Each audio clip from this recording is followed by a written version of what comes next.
Thanks, Spencer. Hi again. I'm V. What I wanted to talk about was issues that Indigenous men face. Um, a little bit about me. My mom and my mom's side of the family were all survivors of the residential school. So I come from a really broken home. I really don't know my dad's side of the family that well. My real dad was murdered when I was 9, um, and we, my mom left my dad when I was young, so I didn't really get to know him. I spent most of my life in and out of addiction, in and out of jail, in and out, off and on. I was on the streets.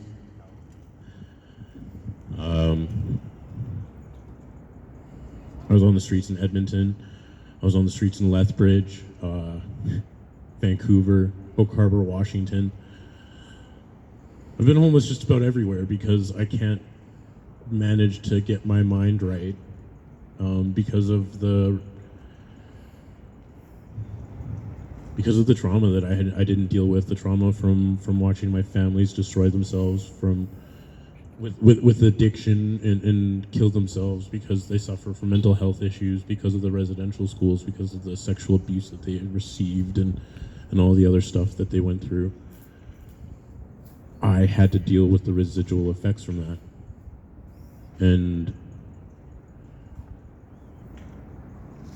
I'm the product of my environment. Thanks, dude. Something that I wanted to talk about was lack of shelter for Indigenous men trying to recover from trauma. We don't really have anywhere to go. A lot of us have violence on our record, so there are a lot of places that won't take us.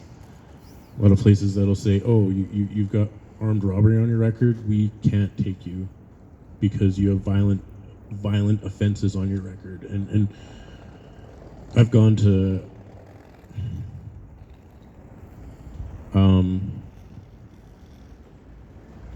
I've gone to some of the programs here in Calgary to deal with my sexual abuse. CC4MS, I went there and they told me that they couldn't see me because of my record. And I was trying to deal with the trauma that I went through as a child. We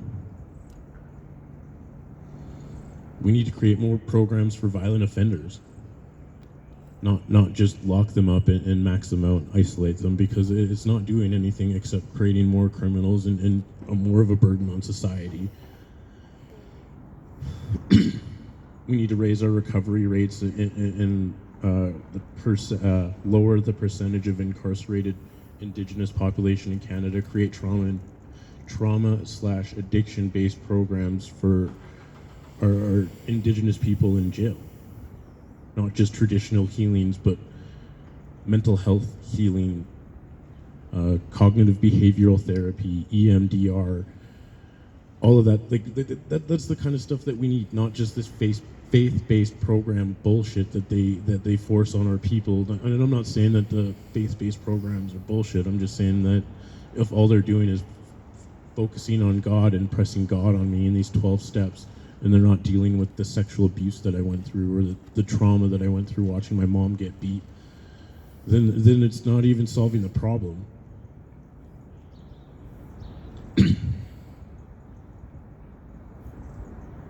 The faith-based programs aren't working. Our recovery rates are fucking dwindling.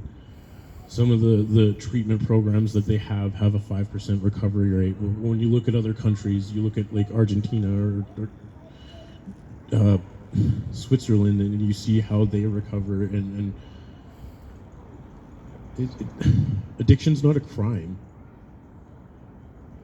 and we're using all of these old 1970, 1980, 1990 mental health programs that have they can't even be used in today's society because of how advanced our technology is.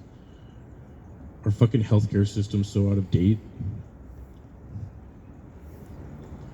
We got to stop leaving sober living to non-for-profit organizations, because these non-for-profit organizations have this sober clause in their lease agreement. So if you relapse, they take your damage deposit and they kick you out, and you can come back in, but you have to pay another damage deposit.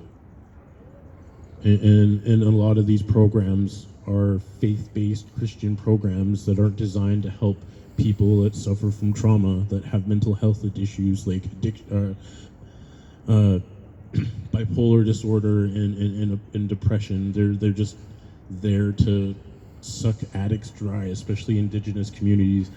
A lot of these faith-based programs have houses in really nasty areas like Marlborough, like Dover. I can't. It's just ridiculous where us Indigenous people are housed.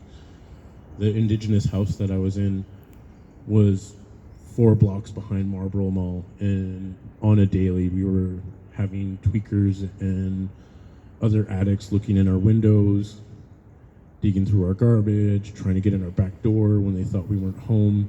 And this was supposed to be a sober living house for Indigenous people, specifically Indigenous people, and the way that we got treated there, it was disgusting. And the evidence is in, like, look at our homeless population.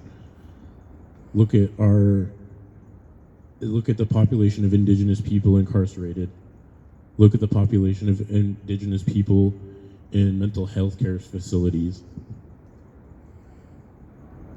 All that stuff needs to change, and we need to create programs to help Indigenous people with those issues.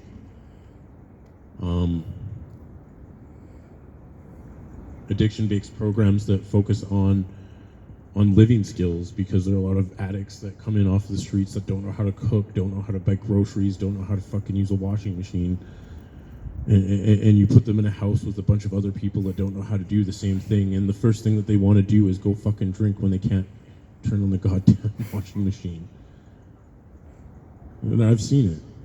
I've seen guys get so frustrated that they couldn't cook a fucking egg because nobody taught them, because they spent most of their life on the streets or in jail, that when they get put in an actual living situation where they have to take care of themselves, they say fuck it and go get loaded because they can't cook a fucking egg. We have all these addiction programs focused on addiction, no addiction programs focused on living. Nothing focused on mental health.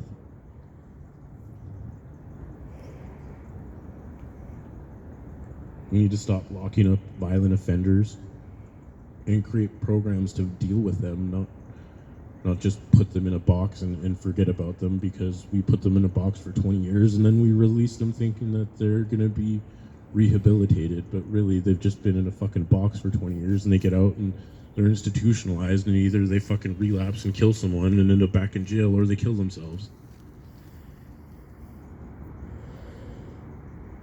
That's what this country's about. That's the shit that we sweep under the rug. It's what people ignore. This is the stuff that the government can do to actually make reconciliation happen. Instead of throwing money at us, create programs that will help us specifically. So that's what we need. Thanks for listening.